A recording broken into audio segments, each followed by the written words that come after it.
Si vous traînez un petit peu sur la sphère de BookTok, vous avez forcément entendu parler de cette histoire. Des scènes de viol explicites avec des enfants et même un nourrisson, ce livre fait polémique sur les réseaux sociaux.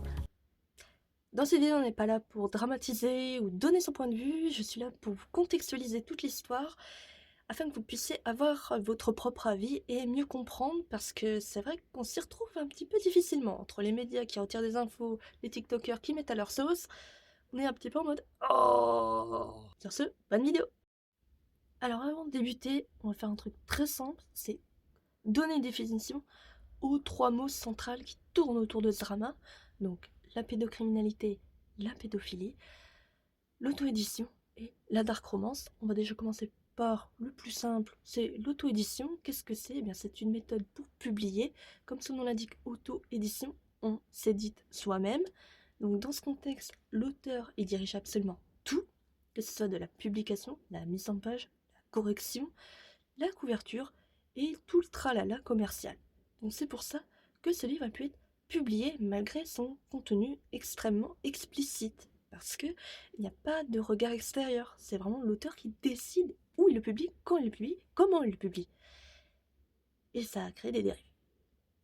Par contre, c'est extrêmement précieux comme outil pour les auteurs indés. Mais bon, vous voyez que ça peut partir en vrille. Maintenant, on va passer à la dark romance.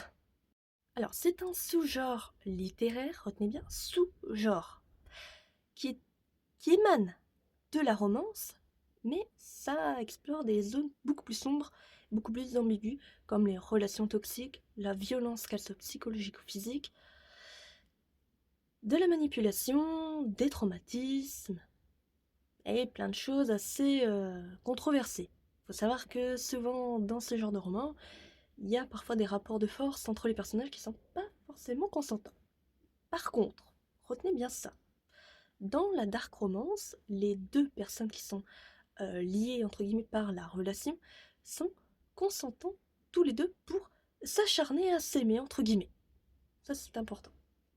Également, dans la dark romance, il n'y a aucune mention légale ou aucune personne qui vous dira que techniquement ça autorise l'abus, l'exploitation ou des sollicitations d'adultes mineurs. C'est pour ça que les gens qui sont issus de ce milieu vous disent bah non, ce livre n'a rien à voir de la dark romance, il a été genré comme un cul. Oui, et c'est le cas. Oui, je l'ai dit. Maintenant, on va passer au cœur du sujet. C'est quoi la pédophilie? Eh bien, c'est tout simplement le fait d'avoir des attirances pour les enfants prépubères. Retenez bien, prépubères, c'est important. Et la pédocriminalité, eh bien, ce sont les actes qui ont été établis sur des mineurs, donc que ce soit des... Oh non, je vais pas rentrer dans le sujet, faut moins compris avec cette définition. Voilà, s'arrêtez là. Ah, des frissons. D'ailleurs, retenez bien ça. Toute représentation sexuelle impliquant un mineur est illégale en France. Toute apologie ou banalisation de violences sexuelles sur mineurs peut être poursuivie. Donc vous comprenez en fait le problème, la controverse avec ce foutu livre. Oui, oui, je m'emporte. Désolée. Alors beaucoup de TikTokers ou de médias refusent ou oublient de le mentionner, mais corps à cœur, c'est un roman qui est une duologie. Le tome 1 est sorti en 2023. Il n'a pas fait plus de vagues qu'autre chose. Par contre, j'ai retrouvé un point de vue d'une personne qui l'a lu, donc je vous mets les extraits.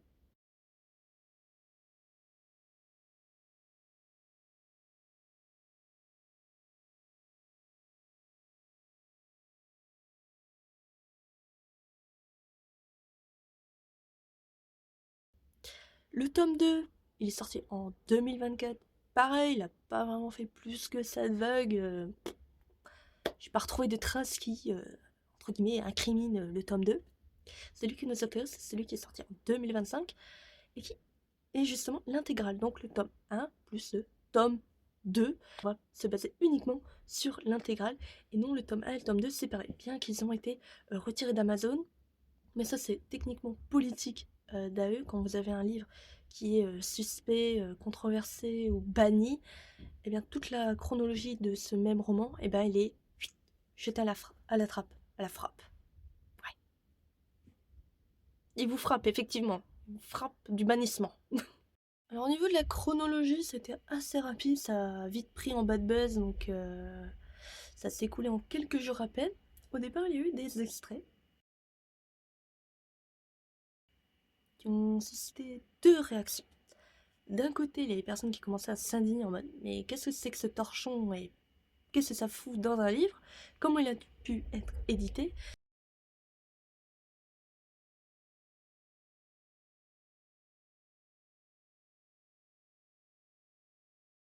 Et de l'autre côté, des gens qui étaient plutôt favorables.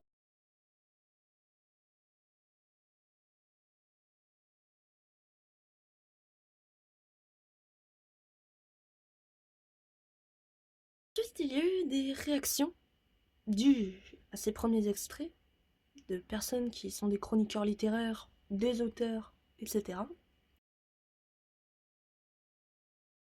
Ça a commencé à faire boule de neige, à être partagé encore, à s'indigner.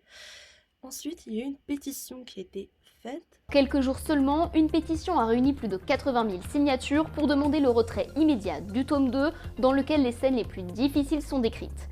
Ensuite, Amazon a été saisi pour bannir le livre. D'ailleurs, il faut savoir que c'était l'intégrale au départ qui était bannie. Il y avait encore le tome 1 et le tome 2 disponibles. Ensuite, Amazon a mis sa politique en vigueur et ils ont supprimé tous ces livres, du moins ceux de cette chronique-là, corps à cœur. Ensuite, les institutions françaises ont été saisies. Et entre-temps, l'autrice elle-même, elle a disparu des réseaux. On arrive à l'analyse. Qu'est-ce qui choque autant BookTok? Bon, on retire bien entendu ce qui paraît logique, c'est l'implication d'un nourrisson dans des abus ou des actes sexuels. Il y a aussi autre chose, c'est le mauvais genre utilisé. Comme je vous ai dit, l'autrice le décrit comme une dark romance, sauf que plutôt, je vais vous expliquer que dans une dark romance, même si c'est des relations très ambiguës, les deux tourterons entre guillemets sont consentants, ils sont volontaires, ils ont une attirance, chacun un amour assez malsain, oui, mais ils sont consentants. Ça c'est important. On arrive à mon point préféré de l'analyse, pourquoi ça interroge. Non, justement parce que ça me remet sur le tapis des choses qu'on préfère oublier dans l'auto-édition, comme l'implication de l'auteur et le contexte de son livre. Est-ce que dans l'auto-édition, on devrait resserrer les rangs, encadrer davantage pour éviter ce genre de débordement? De 1. Et le deuxième point qui est très important, c'est jusqu'où la fiction est légale. Doit-on censurer des sujets? Est-ce qu'on peut vraiment parler de tout dans la littérature ou non? Et ça, c'est un énorme point épineux dans tout l'univers littéraire. Et malheureusement, ça crée des tensions, des questionnements, que ce soit au point de vue légal, éthique, etc. Moi, je vais vous donner mon point de vue. Ça peut être bon de parler de sujets à controverse. Moi, dans Le Silence d'Elonaï, je parle du harcèlement scolaire.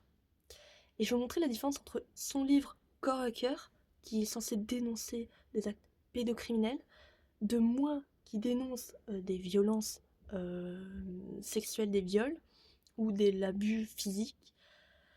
Vous allez voir, c'est très différent. On y va.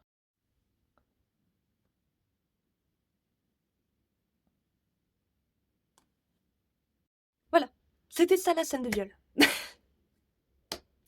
On comprend sans qu'il y ait de l'explicite ou que ça débarque dans des trucs un peu bizarres. Elle, c'est ça.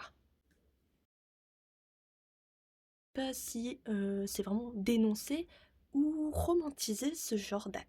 Et c'est là que ça a frictionné et qu'il y a malheureusement des confrontations de points de vue, même si la grande majorité est plutôt en mode on aurait pu détourner ça d'une autre manière. Et je suis d'accord d'ailleurs. Parce que vous voyez, j'ai expliqué quelque chose de très grave en quelques lignes, avec des non-dits, des gestes, etc. On comprend, je dénonce, sans forcément que je m'étale pendant 5 heures avec Alexiane et ses bails sombres. Pourquoi ça a dépassé BookTok? Bah, concrètement, c'est surtout l'implication de mineurs et d'abus sexuels qui fait que ça a autant pris d'ampleur. Mais surtout, bah, à un moment, ça a tellement fait de bruit qu'il y a même des personnes de haute instance qui ont fait des réactions, qui ont replié, etc., qui ont fait remonter encore plus haut. Il y a même un député. Je vous mets l'extrait. Je suis très choqué par les extraits du livre Corps à cœur que j'ai vu circuler sur les réseaux sociaux parce que fort heureusement des gens dénonçaient le contenu de ce livre. Mais vraiment, le centre, c'est le fait que dans le livre, en tout cas l'intégrale, le tome 1 plus le tome 2, l'autrice, d'après les lecteurs et la majorité des gens, elle n'a pas dénoncé, elle a romantisé des actes sur un nourrisson. Et c'est ça en fait qui a fait que ça a dépassé largement la sphère drama tiktokien à la justice. Bah on va passer aux enjeux plus larges. Malheureusement, bah, le monde littéraire ne sera plus comme avant, il y a eu un gros drama, je pense qu'il y a des choses qui vont peut-être changer à voir dans le futur. Bon, bah la dark romance, elle y a rajouté un tas de merde en plus, par-dessus déjà une réputation qui est déjà très salie en général. Ça crée aussi du harcèlement sur les chroniqueuses ou les chroniqueurs qui lisent ce genre de littérature. J'ai vu des gens se faire insulter, cracher dessus, et tout le monde met tout le monde dans le même panier. Ça fait du harcèlement, c'est absolument catastrophique. Il y a des personnes qui luttent pour bannir ce genre littéraire, il y en a d'autres qui s'expliquent plutôt de manière neutre.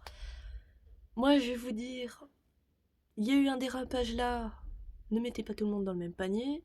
Si vous voyez un livre suspect, signalez-le, et on verra qu'adviendra. Maintenant, on va parler du gros problème qui me concerne. L'auto-édition, elle est frappée de plein fouet. Là, il y a BookTok qui remet en question un peu tout ce qui dérive de l'auto-édition, que ce soit sa mise en place, la liberté, la censure, etc. Malheureusement, je vous l'ai dit, dans l'auto-édition, il n'y a pas de filtre, parce qu'il n'y a pas d'éditeur qui vérifie le contexte de votre roman, etc. Donc, malheureusement, bah, on se pose la question, à qui doit-on donner cette responsabilité? À l'auteur, c'est pas évident, à la plateforme qui met en place, qui fait l'impression, qui diffuse? Est-ce qu'on devrait quand même mettre en place quelque chose qui filtre les romans, les livres qui émanent d'auteurs indés? Et ça, c'est un vrai casse-tête. Parce que malheureusement, bah, si on met du filtrage, si on met des juges ou ce que vous voulez qui filtrent, bah, c'est plus l'auto-édition, ça devient de l'édition traditionnelle. Et le fait de censurer, bah, c'est plus la liberté. Donc vous voyez un peu le bordel dans lequel ça nous met. Sans compter que ça donne une très mauvaise image aux auteurs indés, parce que maintenant, peut-être qu'il y a des personnes qui vont être en mode ah, c'est un livre indépendant, est-ce qu'il y aura des trucs bizarres dedans? Est-ce que tous les auteurs indés sont aussi zarbi? Vous voyez, on est déjà lynchés par les auteurs qui sont en maison d'édition, oui, il y a ça. Mais alors si en plus, on nous remet de la merde par-dessus, on va pas s'en sortir, hein. Bon, ça rejoint le contexte d'avant, mais les plateformes, depuis ce drama, bah, il y a des personnes qui remettent en cause est-ce que les plateformes comme Amazon KDP, Lulu.com devraient vérifier davantage les livres qu'ils publient? Eh bien, je suis d'accord et pas d'accord, parce que malheureusement, pour moi, c'est surtout l'affaire de l'auteur. C'est à lui de savoir ce qui est bon, ce qui est légal, ce qui dépasse, ce qui devient un peu trop dérangeant. Alors que là, bah, dans l'affaire Corps à cœur, elle a juste mis un plus 18, que c'est un livre destiné aux adultes, mais voilà, juste mis une petite ligne en mode ce livre traite de sujets compliqués, attention lecteur averti. Alors oui, ça la protège elle au niveau légal, Par contre, ça pose d'autres questions au niveau de la plateforme parce que Amazon, il a vite fait supprimer le livre quand c'est devenu un peu trop polémique. Et si ça l'était pas devenu, bah, le livre serait encore en publication. Et là, ça pose des problèmes. Et là, on arrive dans mon point principal, la légalité. Et là, ça rejoint vraiment tout ce qu'on a dit, hein. Est-ce qu'on doit censurer les auteurs? Est-ce qu'on doit mieux encadrer l'auto-édition? Qu'est-ce qu'on doit faire? Surtout, jusqu'où la fiction peut aller? Est-ce qu'elle peut déborder sur le légal? Est-ce qu'elle peut fracturer, aller beaucoup plus loin, juste pour dénoncer? Est-ce qu'on doit forcément, pour parler de sujets sensibles, faire de la sensi ou des morales? Sinon, forcément, le livre sera considéré comme quelque chose de néfaste. Bref, ça cause plein de questions au niveau légal qui sont vraiment pas faciles à trancher parce que ça reste extrêmement nuancé selon le point de vue de chacun. Conclusion. Amen.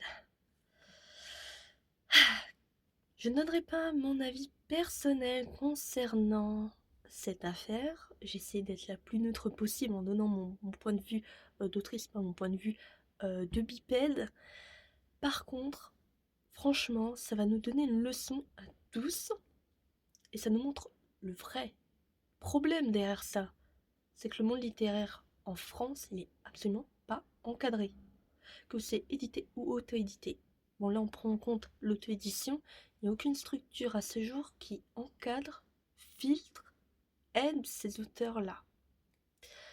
De l'autre côté, pour les édités, il y a une grosse association en France qui est très connue, c'est l'association des gens de lettres. Malheureusement, elle n'est accessible que pour les personnes qui ont été éditées. Donc les auto-édités, ciao. De deux, malheureusement en France, les gens, quand ils pensent auto-édition, ils pensent débutant, novice, nul. Donc forcément, on s'occupe pas de ces gens-là. Et ça crée ce genre de dérive.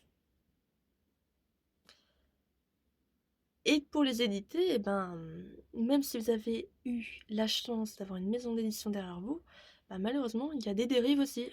Il y a des abus, que ce soit au niveau de l'auteur, de l'ouvrage, de vol de livres, on en passe, il y en a plein de dramas comme ça.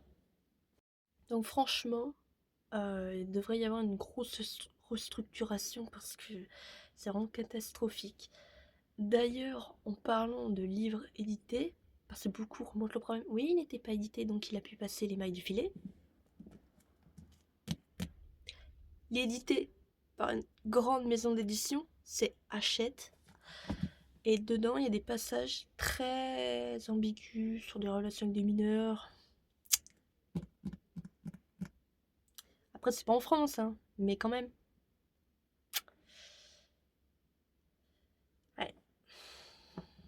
C'est le problème de l'édition. Sur ce, j'espère que ce format vous aura plu. C'est mon premier. Il y aura des erreurs, forcément des choses peut-être nulles ou autres. N'hésitez pas à me le dire de manière explicative, argumentée. Et puis on se retrouve pour d'autres formats de vidéos. Vous en faites pas. Ciao.